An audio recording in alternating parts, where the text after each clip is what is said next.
அரசு தரப்பு மருத்துவர்கள்கிட்ட ஒரு சின்ன சிக்கல் இருக்கு. செவிப்பறை கிழிஞ்சதுனால தான் என் செவித்திறன் குறைஞ்சதுன்னு அவங்க எழுதி தர மறுத்தாங்க.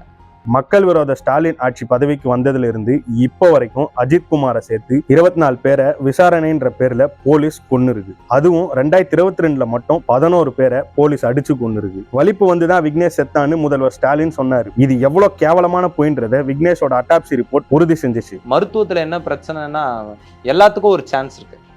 ஒரு மினிமம் சான்ஸ் எல்லாத்துக்குமே இருக்கும். ஆனா இந்த மாதிரி காவல் கொட்டடி சித்திரவதையின் போது நம்ம அரசு மருத்துவர்கள்கிட்ட போய் அறிக்கை கேட்கும்போது அந்த மினிமம் சான்ஸை தான் அவங்க எடுக்கிறாங்க. எதனால் இது உடனே நடந்ததுன்ற அந்த மெயின் ப்ராபபிலிட்டிக்குள்ள போக மாட்டேங்கிறாங்க. முக்கியமான சாத்தியக்கூறுக்குள்ள போகாம குறைந்தபட்ச சாத்தியக்கூறுல இருந்து நம்ம உடல்நிலையை அவங்க அணுகி அப்படிதான் அறிக்கை கொடுக்குறாங்க.